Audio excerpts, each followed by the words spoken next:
नमस्कार दोस्तों, आप सभी को फिर से हमारे YouTube चैनल वर्ल्ड विशेष ज्ञान में बहुत-बहुत स्वागत है।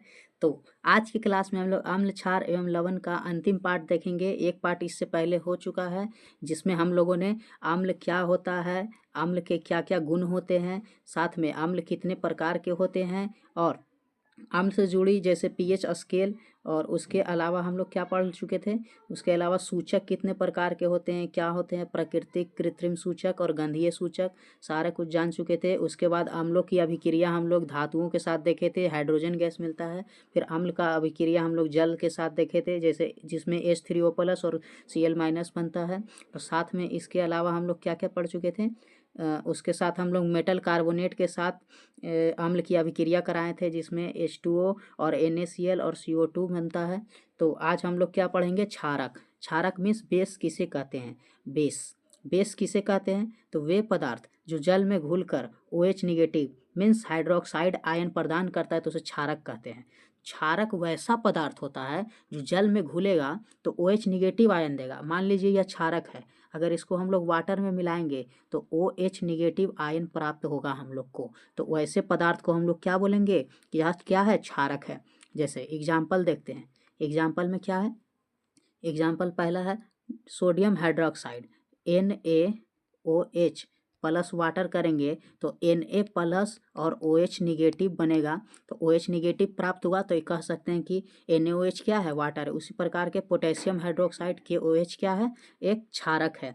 NaOH एक क्षारक है और KOH भी एक क्षारक है। कह सकते हैं कि यह क्यों क्षारक है, क्योंकि यह जल में घुलकर OH निगेटिव आयन प्रदान करता है, इसीलिए कह सकते हैं कि यह सब क्या है, यह सब क्या है, एक क्षारक है। यह दोनों क्या है, एक क्षारक है। चलिए नेक्स्ट देखते हैं इसका क्या क्या गुण होते हैं। तो यह स्वाद में कड़वा होता है, इसको जब हम टेस्ट करेंगे तो यह हम लोग को कड़वा थोड़ा महसूस होगा। और साथ में इसको अगर टच करेंगे थोड़ा फिसलनदार होता है।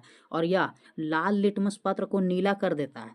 जैसे अगर ये कोई लाल लिटमस पत्र है, ठीक है, इसमें अगर हम लोग कोई बेस ऐड किए, ठीक है, तो यह लाल लिटमस पत्र का रंग कैसा कर देगा, नीला कर देगा। लाल लिटमस पत्र का रंग क्या कर देगा, नीला। ये देखिए ब्लू में बदल जाएगा।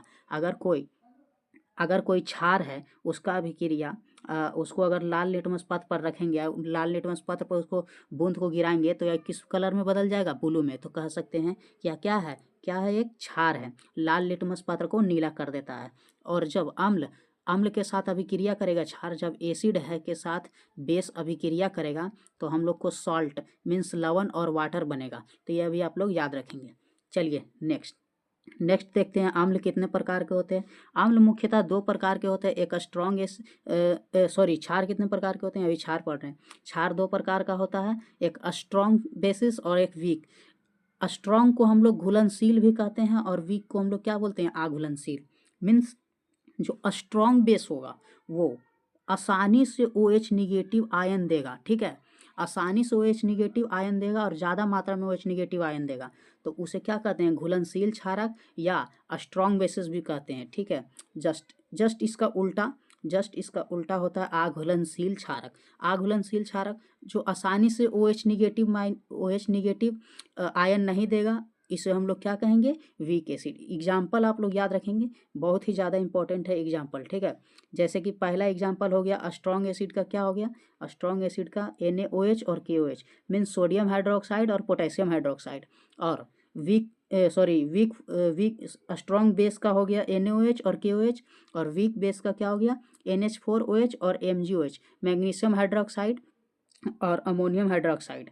और वही स्ट्रॉन्ग का क्या हो गया, सोडियम हाइड्रोक्साइड और पोटेशियम हाइड्रोक्साइड, ठीक है। नेक्स्ट क्षारक का कुछ अभिक्रिया देखते हैं। जब ये देखिए, जब कोई क्षारक है, ठीक है, NaOH एक क्षारक है, प्रबल क्षारक है और धातु जिंक एक धातु है। जैसे ये देखिए, यह सॉल्यूशन जो आपको दिख रहा है यह NaOH का सॉल्यूशन है और इसमें जिंक का पार्टिकल को डाला गया है, ठीक है। तो यह जब रिएक्शन करता है तो इससे देखिए यह ट्यूब से H2 gas means hydrogen gas निकल रहा है। और जब यहाँ पे आग लगाया जा रहा है तो यह जल जा रहा है। इससे पता चल रहा है कि क्या निकल रहा है, हाइड्रोजन गैस, और साथ में लवण का भी निर्माण होता है। तो याद रखेंगे, जब क्षारकों की अभिक्रिया धातुओं से कराई जाती है तो हाइड्रोजन गैस का निष्कर्षण होता है और लवण का भी निर्माण होता है। चलिए नेक्स्ट, हम लोग यही देखे थे, पहले भी देख चुके थे, जब आम्ल के साथ कराते थे फिर भी हाइड्रोजन गैस निकलता था, और क्षार के साथ भी कराएंगे तो क्या निकलेगा, ये देखिए क्षार के साथ भी कराएं तो क्या निकला, हाइड्रोजन गैस निकला, ये देखिए। और जब देखिए सॉफ्ट सोल्यूशन में अगर डालेंगे, साबुन का झाग में डालेंगे तो वो बुलबुला जैसा निकलेगा, तो वही बुलबुला को जब जलाएंगे तो यह आवाज़ करेगा पॉप पॉप, और यह फूटेगा, तो उसे क्या कहते हैं, या इससे हम लोग को क्या पता चल रहा है कि इसमें साबुन के बुलबुला में एक गैस भरा था, जो कौन था, हाइड्रोजन, जो अति ज्वलनशील गैस है, ठीक है। या आप लोग टेबल, ये क्या बोलता है, ये फिगर आप लोग याद रखेंगे एग्जाम में आपको, या फिगर से भी क्वेश्चन पूछ सकता है। वही धातु का भी अब क्रिया कराए थे तो क्या निकला था, हाइड्रोजन गैस निकला था। चलिए नेक्स्ट हम लोग पढ़ते हैं लवण किसे कहते हैं। लवण मीन्स साल्ट। जब एसिड और बेस आपस में रिएक्शन करेगा तो लवण बनता है, लवण मीन्स साल्ट, और उसके साथ साथ क्या बनता है, वाटर मीन्स H2O। ये देखिए एसिड और बेस आपस में जब मिलेगा तो सॉल्ट बनेगा, और क्या बनेगा साथ में, वाटर H2O। HCl एक एसिड है और NaOH एक बेस है, तो जब ये दोनों मिला तो क्या बना, NaCl, जो एक साल्ट है और साथ में हम लोग को H2O मीन्स वाटर भी मिलता है। चलिए कुछ और एग्जाम्पल आपको दिखाते हैं। ये एग्जाम्पल तो हम लोग देख चुके थे, HCl और NaOH मिलता है तो NaCl और वाटर बनता है। जैसे अब देखिए HBr मीन्स और प्लस HBr जो एसिड है, ठीक है, और KOH पोटेशियम हाइड्रोक्साइड जो एक क्षार है, अभिक्रिया करता है तो पोटेशियम ब्रोमाइड जो कि एक लवण है और साथ में जल का निर्माण होता है। चलिए अब कुछ हम लोग इम्पॉर्टेंट कंपाउंड देख लेते हैं जो हमारा डेली लाइफ में बहुत ही ज़्यादा यूजफुल और कारगर होता है। जैसे कि सोडियम हाइड्रोक्साइड NaOH। पहले जानते हैं कि NaOH का निर्माण कैसे होता है। जब NaCl मीन्स नमक, NaCl के जलीय विलयन, NaCl, ये देखिए कोई एक कंटेनर ले लिए, ठीक है, और इसमें दो इलेक्ट्रोड लगा दिए, एनोड और कैथोड। इसमें NaCl प्लस वाटर है, ठीक है, वाटर है, NaCl और वाटर है, और इसमें दो इलेक्ट्रोड लगा दिए, एक है एनोड और एक है कैथोड, ठीक है। और जब इसमें धारा को प्रवाहित करेंगे, इलेक्ट्रिक करंट देंगे, इसमें जब करंट प्रवाहित करेंगे तो देखिए क्या होता है, इसमें जब हम लोग करंट प्रवाहित करेंगे तो क्या क्या बनेगा, ये जो इलेक्ट्रोड है, ठीक है, जो पहला इलेक्ट्रोड है और ये दूसरा, जिसमें से एक क्या है एनोड और दूसरा क्या है कैथोड, तो एनोड पर तो ये टूट जाएगा, NaCl जो है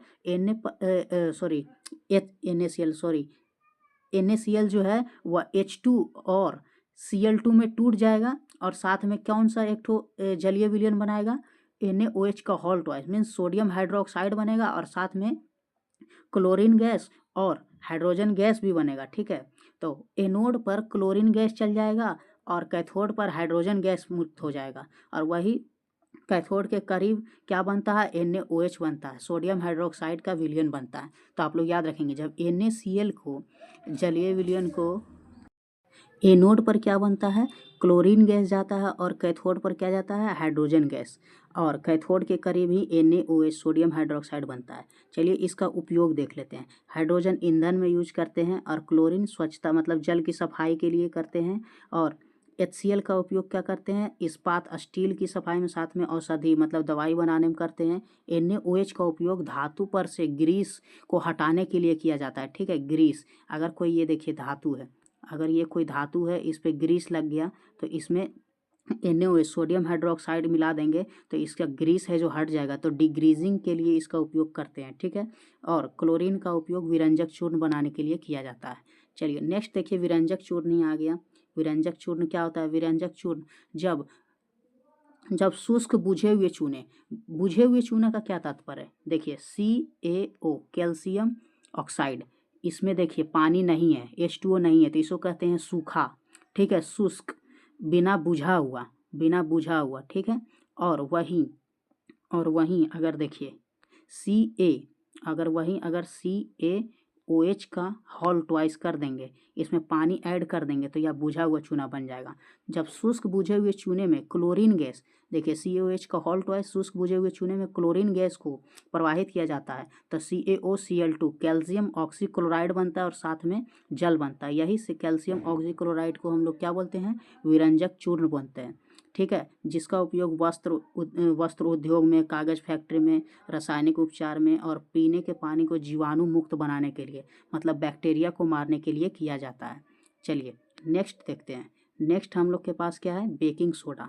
बेकिंग सोडा जिसका सूत्र होता है क्या, बेकिंग सोडा का सूत्र क्या होता है, NaHCO3 सोडियम हाइड्रोजन कार्बोनेट जिसको हम लोग कहते हैं, जिसका निर्माण NaCl H2O CO2 और अमोनिया की अभिक्रिया कराने से होता है। ठीक है, इसका उपयोग बेकिंग सोडा का उपयोग अधिकतर हम लोग कहते हैं ब्रेड शॉप में, ब्रेड इंडस्ट्री में अगर ब्रेड बनाते हैं उसमें हम लोग बेकिंग सोडा का बहुत ज़्यादा यूज करते हैं। और साथ में fire extinguisher soda acid fire extinguisher होता है, उसमें भी हम लोग बेकिंग सोडा का उपयोग करते हैं। ठीक है, साथ में अगर एसिडिटी होता है तो हम लोग बेकिंग सोडा से एसिडिटी को भी ठीक कर सकते हैं।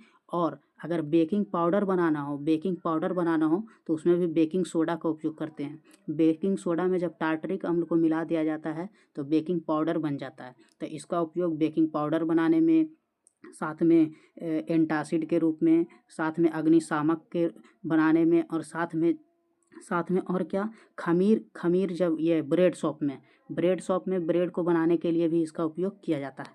चलिए नेक्स्ट, धोने वाला सोडा जिसे वॉशिंग सोडा भी कहते हैं। जब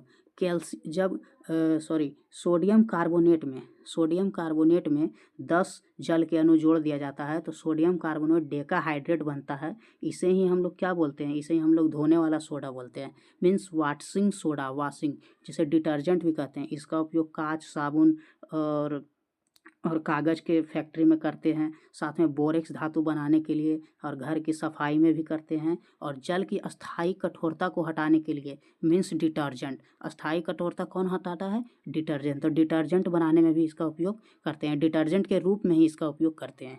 ठीक है, चलिए नेक्स्ट हम लोग के पास एक last, plaster of Paris, POP जिसको बोलते हैं, बहुत ही ज़्यादा इंपॉर्टेंट है। चलिए इससे पहले आप लोग जान लीजिए कि जिप्सम किसे कहते हैं।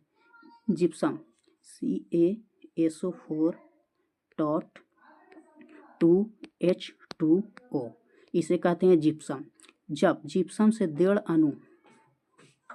देखिए CaSO4.2H2O से 1.5 अणु 1.5 अणु वाटर को हटा देते हैं। ठीक है, तो किस तरह हटाते हैं, जब 1.5 अणु हटा देंगे तो जो बनेगा CaSO4.2H2O उसे ही हम लोग plaster of Paris means POP कहते हैं। तो इसको हटाने के लिए हम लोग क्या करते हैं, हम लोग टेम्परेचर को बढ़ा देते हैं। CaSO4.2H2O में हम लोग इतना हीट कर देते हैं 373 kelvin temperature, means 100 degree Celsius को अगर हीट करेंगे तो 1.5 अणु 1.5 अणु रिलीज हो जाएगा और CaSO4.2H2O बन जाएगा। उसे ही हम लोग क्या कहते हैं, प्लास्टर ऑफ पेरिस कहते हैं। जिसका उपयोग हम लोग टूटी हड्डी के मरम्मत में, घर के दीवार की सतह को चिकना करने में, टूटी हड्डी को मरम्मत करने में, सतह को चिकना करने में, खिलौना बनाने में इसका उपयोग करते हैं। तो आशा करते हैं आप लोग को पूरा ये वीडियो समझ में आ गया होगा। और इसी प्रकार से पूरे साइंस को पढ़ने के लिए हमारे चैनल को सब्सक्राइब करें। साथ ही अन्य सब्जेक्ट का भी तैयारी कराई जा रही है। धन्यवाद।